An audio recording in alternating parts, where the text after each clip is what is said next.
शिवाय। ओम नमः भगवते वासुदेवाय। ओम नमः भगवते वासुदेवाय।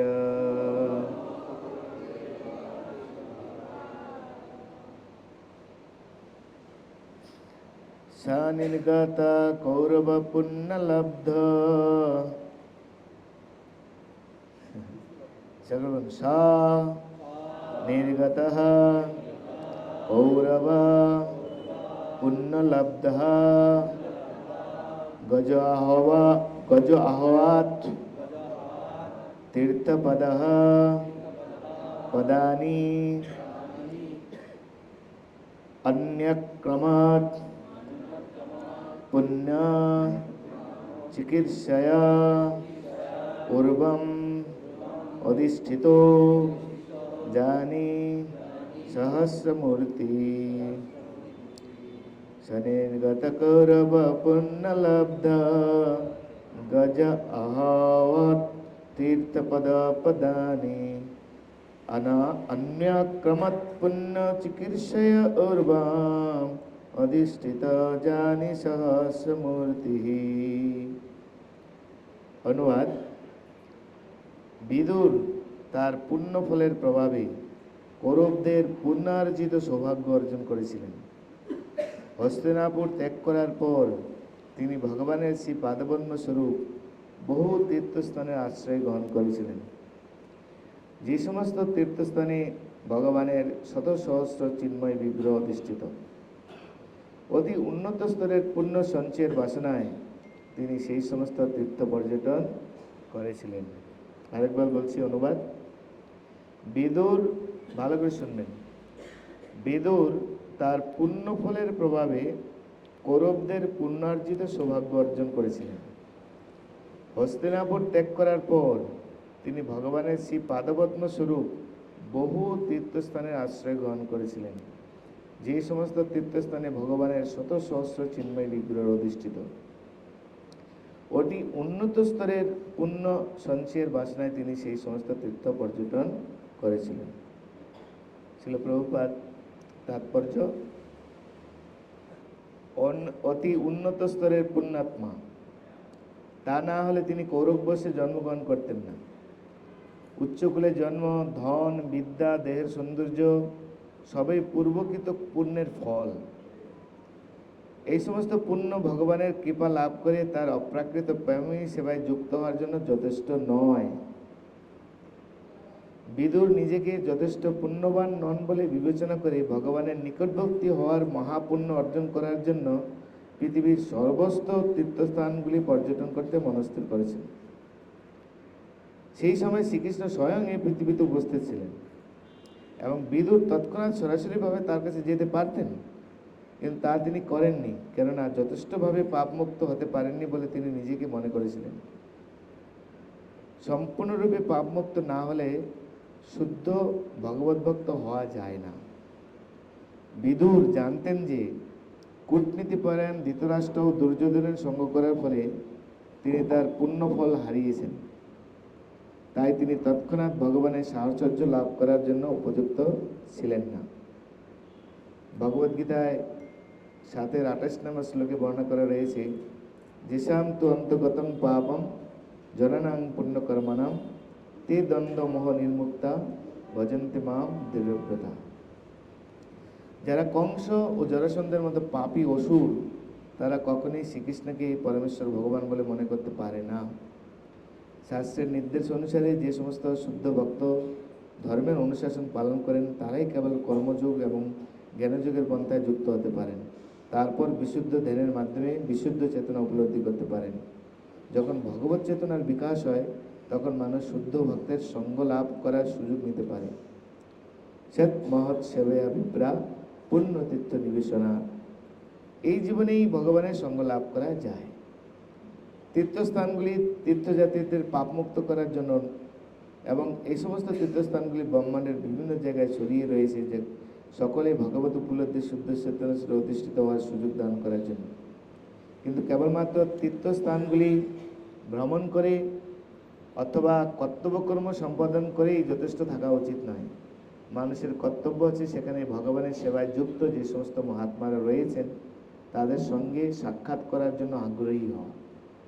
এবং প্রতিটি তীর্থস্থানে ভগবান তার বিবিধ চিন্ময় বিগ্রহরূপে বিরাজমান। তাই এই বিগ্রহগুলো সমূহকে বলা হয় অর্চামূর্তি। এবং ভগবানের সেই মূর্তি যা সাধারণ মানুষ সহজেই উপলব্ধি করতে পারে।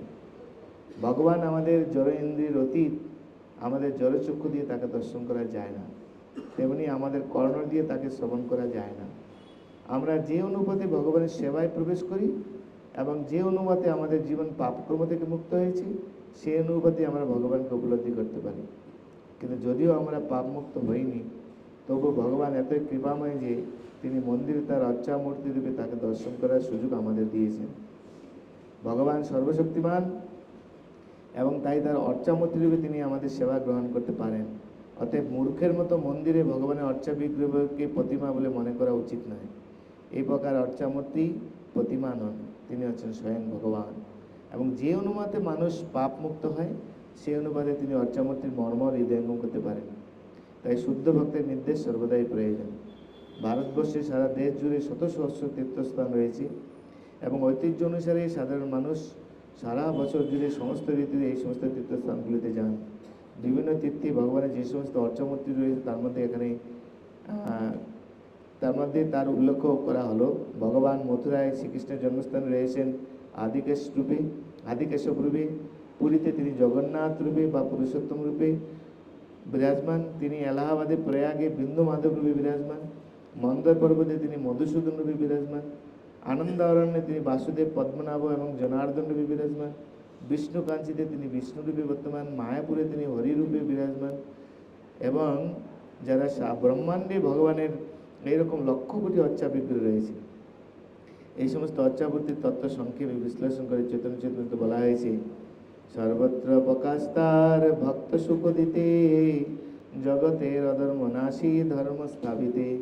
ভগবান এইভাবে নিজেকে ব্রহ্মাণ্ডের সর্বত্র প্রকাশ করেছেন কেবল তার ভক্তদের আনন্দ দান করার জন্য, সাধারণ মানুষের পাপ থেকে মুক্ত হওয়ার সুযোগ দেওয়ার জন্য এবং সারা পৃথিবী জুড়ে ধর্ম সংস্থাপন করার জন্য। শিল প্রভুপাদের তাৎপর্য এখানে সমাপ্ত।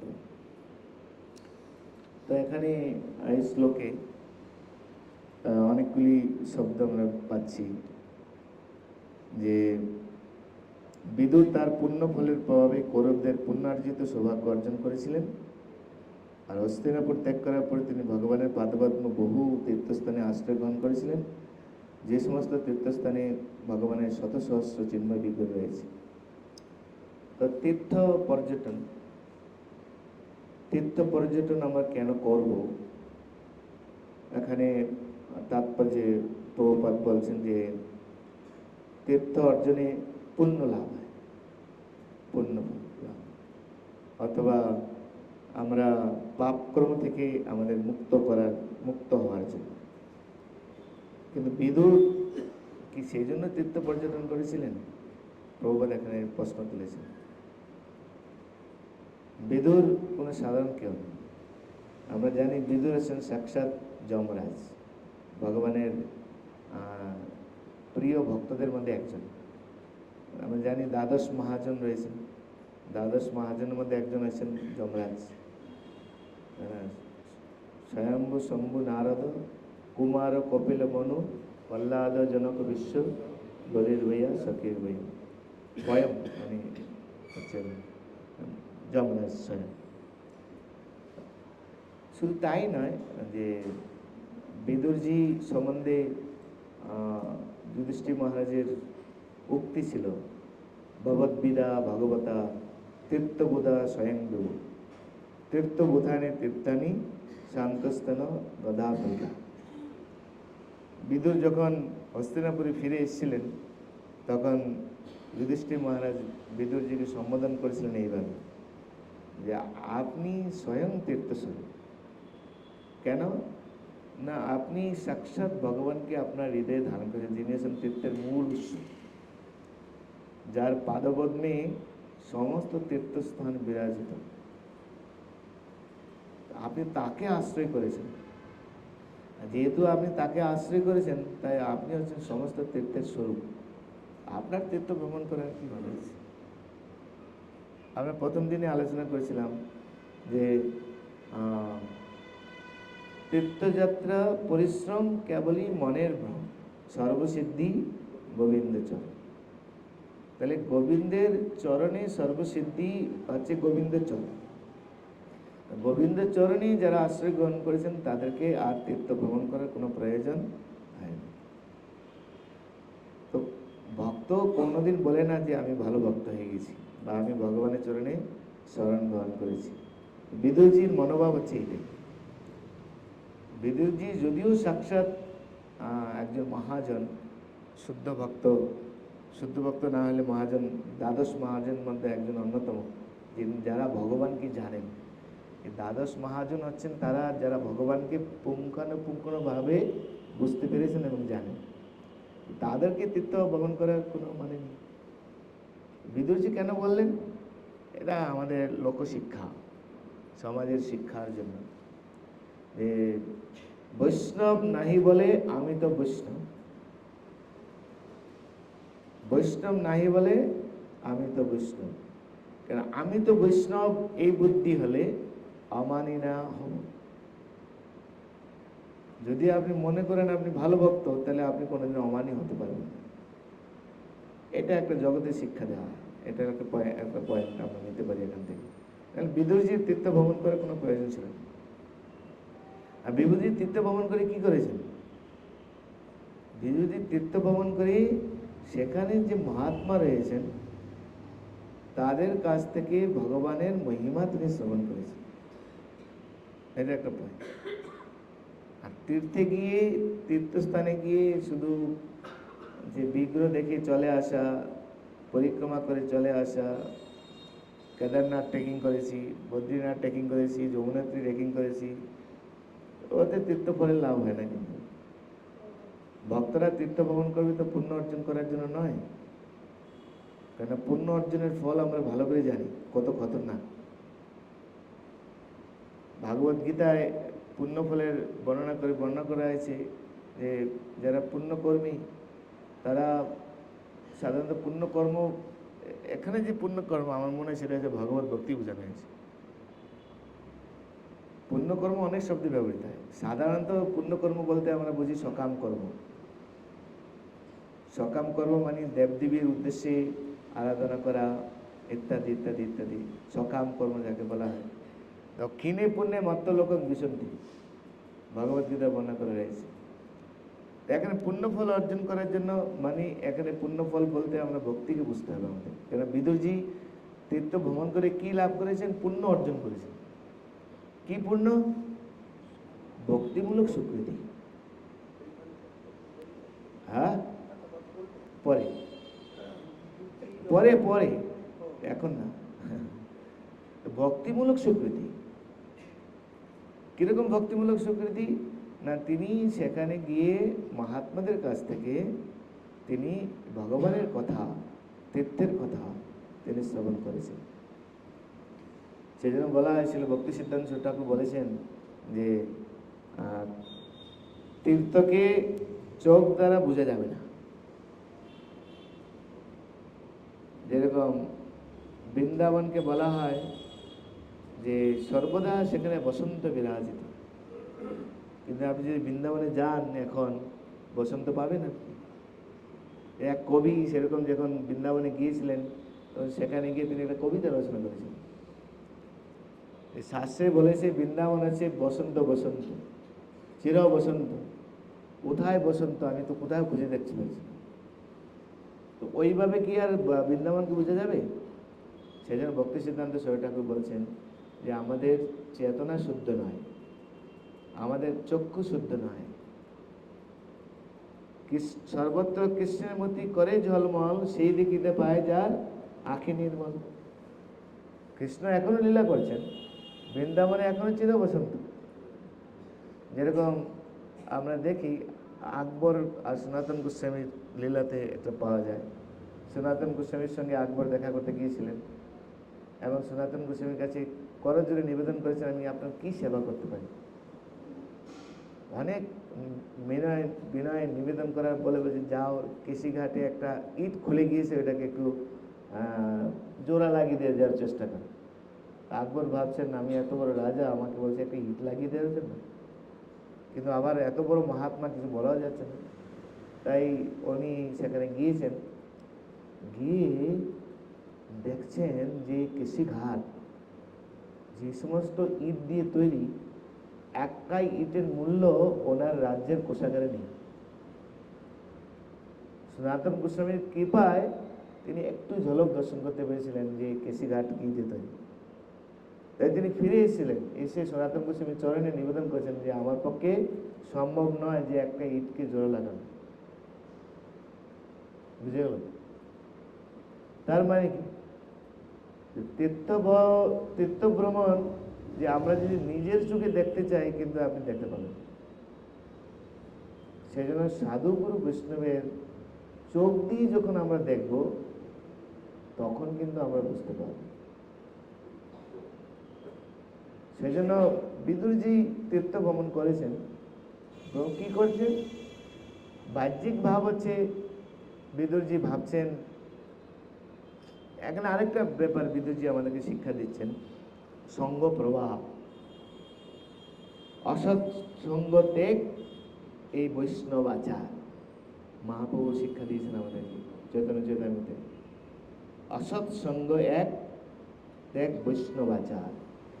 তো বিদুরজি ভাবছেন এই দুর্যোধন, তারপরে ধৃতরাষ্ট্র, এরা তো অবৈষ্ণব, এরা বৈষ্ণব বিরোধী, কিন্তু আমি এদেরকে সাথ দিয়েছি, আর এদের সান্নিধ্যে আমার যত রকম স্বীকৃতি আছে সব চলে গেছে। তাই আমাকে কিছু পুণ্য সঞ্চয় করতে হবে। পুণ্য সঞ্চয় না করলে আমার এই যে অসৎসঙ্গের প্রভাব কাটবে না।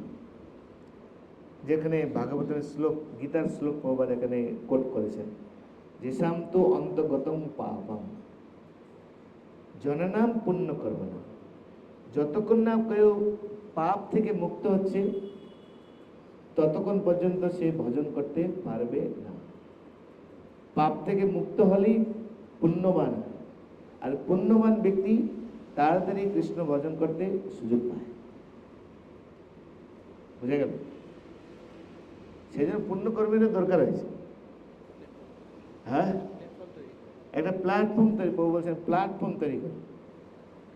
কারণ পুণ্য ফলের মাধ্যমে আমাদের হৃদয়ে সমস্ত পাপ বাসনা আমাদের দূর হয়, তখন একটা প্ল্যাটফর্ম তৈরি হয়। আর ওই প্ল্যাটফর্মে তখন যখন ভক্ত সঙ্গ বা সাধু সঙ্গ যদি হয়ে যায়, তাইলেই আমাদের জীবন সার্থক। তো পুণ্য ফল কি? পুণ্য ফলের মাধ্যমেই আমাদের সাধু সঙ্গ করার বাসনা তৈরি হয়, তীর্থ ভ্রমণ করার বাসনা তৈরি হয়। এবং সেই তীর্থস্থানে গিয়ে যখন ভগবানের ভক্ত সঙ্গে যখন হরিকথা আমরা শ্রবণ করব, তখন ভক্তিমূলক স্বীকৃতি আমাদের হৃদয়ে সঞ্চার হবে। আর সেই ভক্তিমূলক স্বীকৃতির মাধ্যমে আমরা ভগবানের কাছে শুদ্ধ ভক্তি স্তরে আমরা পৌঁছতে পারবো। শুদ্ধ ভক্তি স্তরে পৌঁছতে পারলে তখন ভগবানকে উপলব্ধি করতে আমাদের সুবিধা হয়। তো একটার সঙ্গে আরেকটার সঙ্গে যুক্ত রয়েছে, সেই জন্য এখানে পুণ্য ফলের কথা বলা হয়েছে। এখন তীর্থস্থানে ভ্রমণ করে যদি আমরা সে সাধুসঙ্গ না করি, হরিকথা যদি আমরা শ্রবণ না করি, বিগ্রহের সেবা যদি আমরা না করি, ভক্ত সেবা যদি আমরা না করি, তাহলে তীর্থস্থান কেবল পণ্ডশ্রমে পরিণত হবে। সেই জন্য শাস্ত্রের নির্দেশ, গৌর আমার যেসব স্থানে করল ভ্রমণ রঙ্গে, সেসব স্থান হেরিব আমি প্রণয়ী ভক্ত সঙ্গে।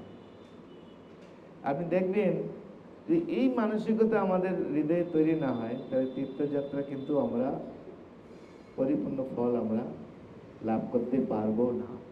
শুধু আমাদের পরিশ্রমী হবে বা কিছু অপরাধ বাসনা আমরা তলে নিয়ে চলে যাবো এখান থেকে। সেই জন্য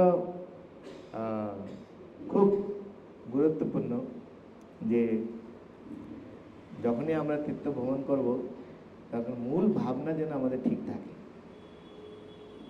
বাঙালি আমরা ভ্রমণ পিপাসু, সব ঠিক আছে, কিন্তু ভ্রমণ তো আপনি অন্যভাবে করতে পারেন, কিন্তু সাধু সঙ্গে আসার মানেটা কি রয়েছে? অনেক মানে রয়েছে। একা একা ভ্রমণ করতে গেলে প্রসাদ পাওয়া যাবে না, এদের সঙ্গে গেলে প্রসাদ পাওয়া যাবে। তাই প্রসাদের সময় ঠিক থাকবো আর বাকি সময় নিজের মতো করবো। করছে না অনেকে? দেখুন আপনি, করছে না? এ অপরাধ তৈরি করে নিয়ে যাচ্ছে, অনেক অপরাধ তৈরি করে নিয়ে যাচ্ছে।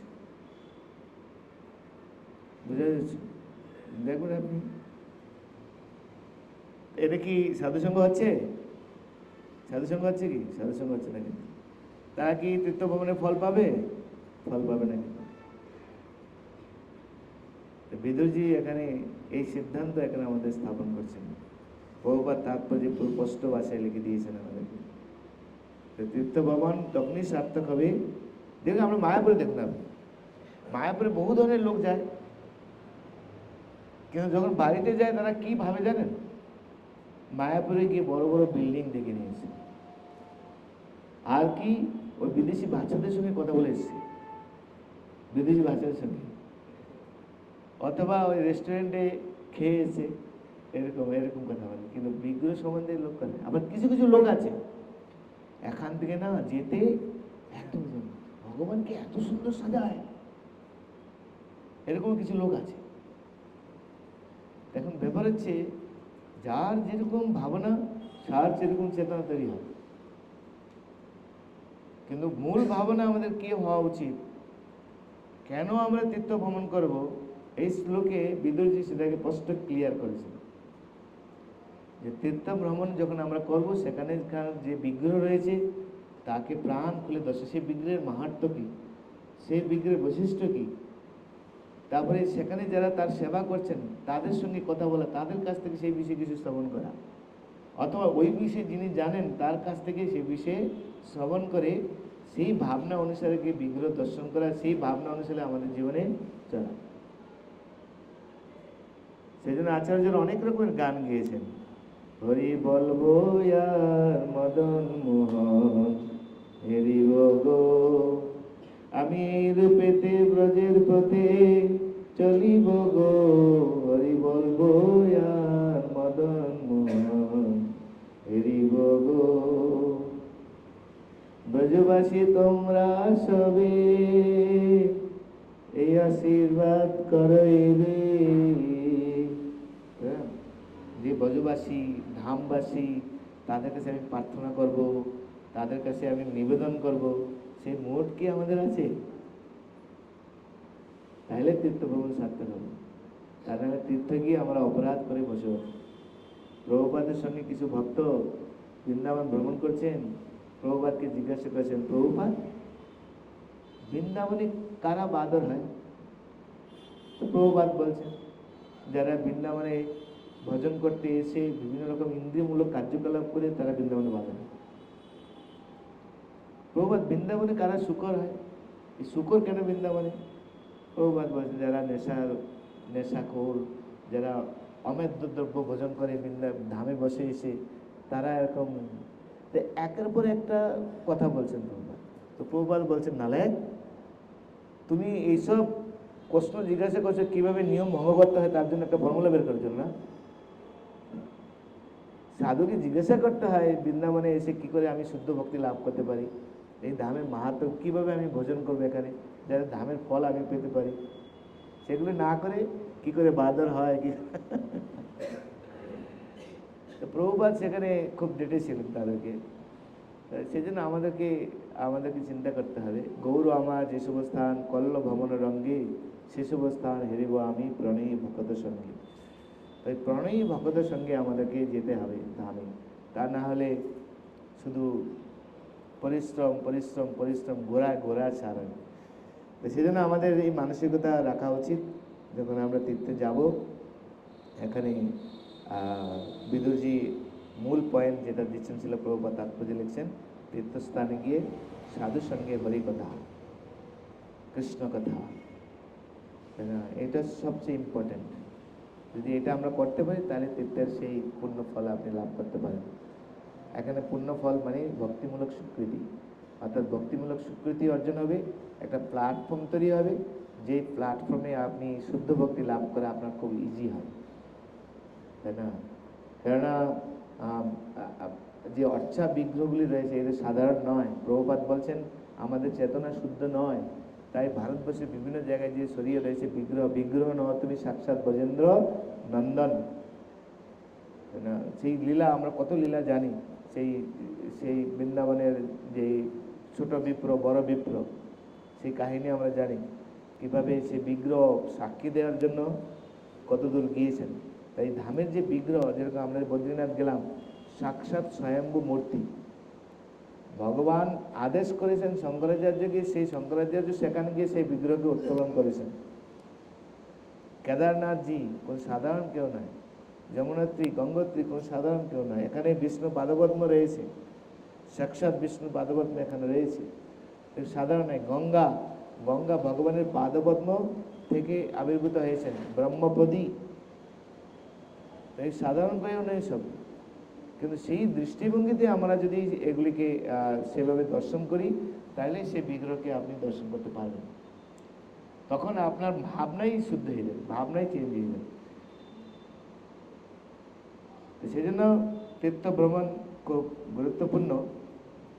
তখনই গুরুত্বপূর্ণ যখন তীর্থ ভ্রমণে গিয়ে আমরা এভাবে সেই ধামের হরিকথা শ্রবণ কীর্তন করলে। কেননা আমরা কেউ শুদ্ধ নই, তাই তীর্থ গমন করার মাধ্যমে, যেরকম আমরা শুনেছি গঙ্গোত্রীতে যারা স্নান করবেন, শত শত জন্মার্জিতের যত রকম পাপ কলমশ রয়েছে, স্নান করা মাত্রই সব ধূলিসাৎ হয়ে যাবে, স্নান করা মাত্র। পঞ্চমীর কথা আমরা শুনলাম, এখানে স্নান করতে মাত্রই সমস্ত রকম পাপ ধুয়ে হয়ে যাবে। কত পাপ আপনি ধুয়ে নিয়ে এসেছেন, তো পাপ যখন ধুয়ে নিয়েছি, তাহলে কি আর পাপ হতে পারে নাকি আমাদের? এখন আমরা স্নান করছি, কিন্তু মানসিকতা আমাদের আলাদা। কিন্তু ভগবান সাক্ষাৎ ব্রহ্মপদী, সেই মানে ভগবানের চরণের চরণ থেকে আবির্ভূত সেই চরণামৃত যদি স্নান করছি, এরকম ভাবনা আমাদের মধ্যে আসছে কি? যদি থাকে তখন ঠিক আছে।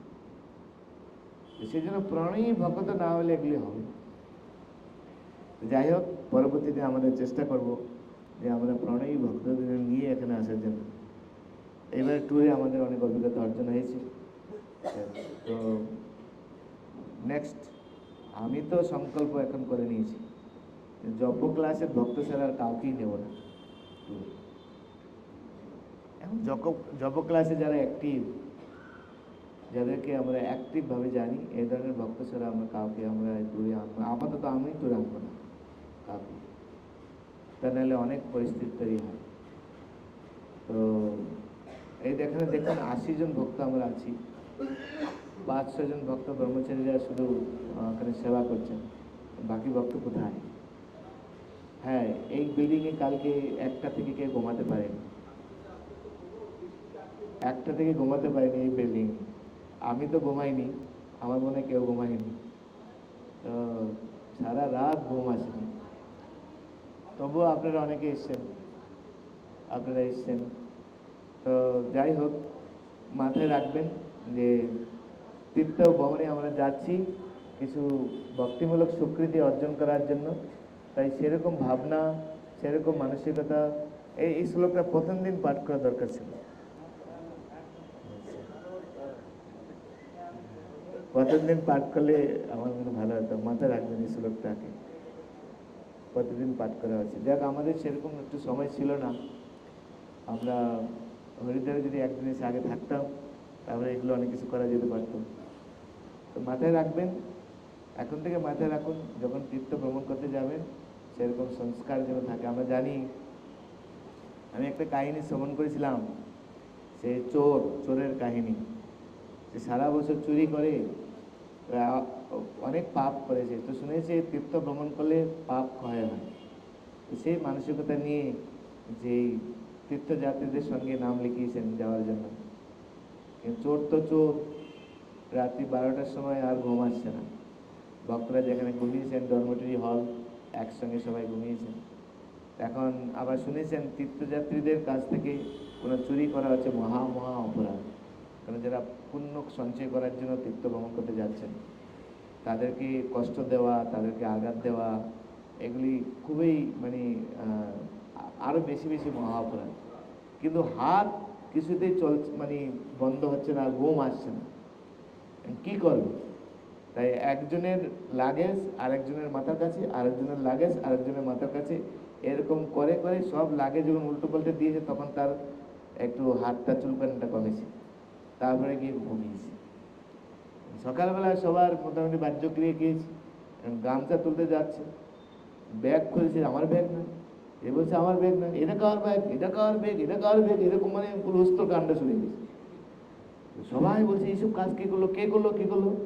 তখন চোর বলছে আমি করেছি। তুমি তুমি কেন করলে? বলে দেখুন, আমি বাস্তবে সে চোর, আমার নাম অমুক।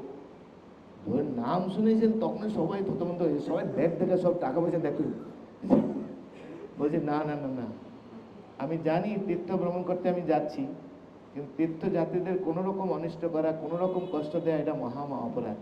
কিন্তু আমি তো চোর, আমি পুণ্য সঞ্চয় করার জন্য আপনাদের সাথে যাচ্ছি, কিন্তু আমি রাতে ঘুমাতে পারছি না, তাই কি করবো? একজনের লাগেজ আরেকজনের মাথার কাছে, আরেকজনের লাগেজ, আপনারা যা শাস্তি দেওয়ার আপনারা দেন, কিন্তু আমি আপনাদের সঙ্গ ছাড়ব না। দেখুন, চোরের মানসিকতা যদি এরকম পরিবর্তন হতে পারে, আমরা তো ডিভোটি, তাহলে আমরা তীর্থ ভ্রমণ করার পরে আমাদের কিরকম মানসিকতা হওয়া উচিত? যদি আপনার ভক্তি 100% থাকে, তাহলে সেটা 200% হওয়া উচিত। যদি আপনার 10% থাকে, কমপক্ষে আপনার 100% হওয়া উচিত। তারপরে যদি আমরা পরিবর্তন না হই, ভক্তিকে আরো সিরিয়াসলি আমরা না অর্জন, তাহলে তীর্থ ভ্রমণ করে কি লাভ? তাহলে সেই বাণী, হজ কইরে আইলো হাজি, সেই পাজিকে পাজি, সেই গোমাংস খাওয়া, গো হত্যা করা, এটা চলতে থাকে। তীর্থ ভ্রমণ করে গিয়ে যদি আমাদের চেতনা শুদ্ধ না হয়, তাহলে বুঝতে হবে যে তীর্থ ভ্রমণ করা আমার হয়নি। আপনার মানসিকতাই চেঞ্জ হয়ে যাবে। কেন? এত তীর্থ আপনি ভ্রমণ করেছেন, এত ভগবানের বিগ্রহকে আপনি দর্শন করেছেন, এত কঠোর তপস্যা আপনি করেছেন, পরিশ্রম করেছেন, আপনি আপনার হৃদয়ে পরিবর্তন হয়ে যাবে, হওয়া উচিত আপনি। তারপরে যদি না হয়, তাহলে বুঝতে হবে যে তীর্থ যাত্রা আপনার হয়নি। যদি আপনার মনে কোনো খারাপ বাসনা থাকে, দূর হয়ে যাবে। আপনার মনে যদি ঈর্ষা বাসনা থাকে, সেগুলি পুরো ধূলিসাৎ হয়ে যাবে। করুণা, প্রেম উৎপন্ন হবে আপনার। এটা তীর্থযাত্রা হলো। এগুলি আমাদেরকে মানসিকতা রাখতে হবে। সাধারণত আমরা বাড়িতে শুনেছি, তীর্থযাত্রা করে যাওয়ার পর আমাদের ব্রহ্মচারীদের দেখা যায় যে তীর্থযাত্রা বৃন্দাবন ট্যুর করার পরে একটা বৈরাগ্য ভাব জন্মায়, সেবা উঠে যায়, সেবা চলে যায়, সেবা করতে রুচি হয় না, জবের মধ্যে বেশি করে ধ্যান, মোটামুটি আর কোনো কিছু ভাল লাগে না। তারপরে বৃন্দাবন এসে বাবাজি হয়ে যায় নাকি। তো সেটা একটা নেগেটিভ জিনিস, সেটা একটা নেগেটিভ। সেই জন্য মহাপ্রভু বৃন্দাবনে যাও, বেশিক্ষণ থাকবে না, আবার চলে আসবে, মহাপ্রভুর নির্দেশ। কেননা বৃন্দাবনে বাস করার সকলের সামর্থ্য নেই, ব্রজধামে বাস করার সকলের সামর্থ্য নেই। সেই জন্য যাও, বেশিক্ষণ থাকবে না, তাহলে চলে আসবে, মহাপ্রভুর নির্দেশ। কেন মহাপ্রভু কথা বলেছেন? কেন ধামে থাকার সে মানসিকতা আমাদের অর্জন করতে হবে, তাহলে ধামে থাকতে পারবো, তা নয় সম্ভব। এইসব ব্যাপারগুলি মহাপ্রভু লীলাতেও পাওয়া যায়।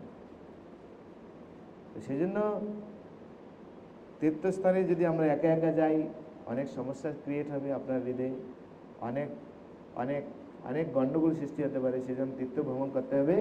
গৌর আমার যেসব স্থান করল ভ্রমণ রঙ্গে, সেসব স্থান হেরিব আমি প্রণয়ী ভক্ত শোনো। প্রাণী ভক্ত, যারা প্রেমী ভক্ত, যারা প্রেমী ভক্ত মানে যারা হচ্ছে ভজনে নিষ্ঠাবান, যারা ভজনে নিষ্ঠাবান, এই ধরনের ভক্তের সান্নিধ্যে আপনাদেরকে থাকতে হবে। তা না হলে ওই তীর্থযাত্রায় কিও আরাম আয়াস, ভালো খাইব, ভালো পরিব, ভালো থাকিব, এসব চিন্তা চলবে। বাসের আগে বা সিটে মাঝখানে বা নিচে নয় ওপরে, এই রুমে থাকবো না ওই রুম থাকবো, এইসব চলতে থাকবে। তাই এই মানসিকতা চেঞ্জ হবে না কখনো। সেজন্য এখানে এই সুন্দর শ্লোকটি ছিল বিদুরজি খুব সুন্দরভাবে আমাদের উদ্দেশ্যে বলছেন, ছিল প্রভুপাদ ব্যাখ্যা করেছেন। তীর্থ ভ্রমণে গিয়ে আমাদেরকে সাধু সঙ্গে কৃষ্ণ কথা এই মাত্র চাই। এটা ছাড়া তীর্থ ভ্রমণ করা উচিত নয়, তাহলে তীর্থ ভ্রমণ সার্থক। তা না হলে বাইরের লোক ঘুরছে, আপনারও সেরকম ঘোরা হবে। চারধাম গিয়েছি, ট্রেকিং পেয়েছি, পাহাড় পর্বত, ছবি দেখাবেন আপনার কী কী ছবি উঠিয়েছেন আপনি, বরফের মধ্যে ছবি তুলেছেন আপনি, তাই না? এইসব ছবি ফেসবুক হোয়াটসঅ্যাপ সব কিছুর মধ্যে দেখবেন আপনি কীরকম স্টাইলিশভাবে আপনি তুলেছেন, নানা রকমভাবে পোজ দিয়ে আপনি ওগুলির ছবিগুলো দেখবেন আপনার। কিন্তু আপনি কি আধ্যাত্মিক বেনিফিট নিয়েছেন এখান থেকে, সেই জিনিসগুলি উদাও হয়ে যায়। বুঝা গেল? মাথায় রাখবেন। যাই হোক, এটা প্রথম দিন আলোচনা করলে ভালো হতো। তো যাই হোক, যেটুকু আমরা করেছি, পরবর্তীতে আমাদের এই মানসিকতা নিয়ে চলা উচিত। আমরা মায়াপুর পর্যন্ত যত রাস্তায় যাব, তীর্থস্থানের যা যা দর্শন করেছি, সেই স্থানের মহিমা আলোচনা করতে করতে যাব, তাহলে কমপক্ষে কিছুটা বেনিফিট হবে। কমপক্ষে কিছুটা বেনিফিট হবে। কী কী আলোচনা হলো, কী কী মাহাত্ম্য আলোচনা হয়েছে, আমরা সব জায়গায় মাহাত্ম্য আলোচনা করেছি মোটামুটি। এইসব জিনিসগুলি আপনি যে স্নান করেছেন, পবিত্র হয়ে গেছেন, আর যদি আপনি পাপ না করেন তাহলে পাপ আপনাকে স্পর্শ করবে না, যদি আপনি পাপ না করেন। এগুলি আমাদেরকে সাবধান থাকতে হবে। এইভাবে যদি আমরা সাবধান থাকতে পারি, তাহলে আমাদের জীবন সার্থক হবে। হরে কৃষ্ণা কৃষ্ণা কৃষ্ণ কৃষ্ণ হরে হরে, হরে রাম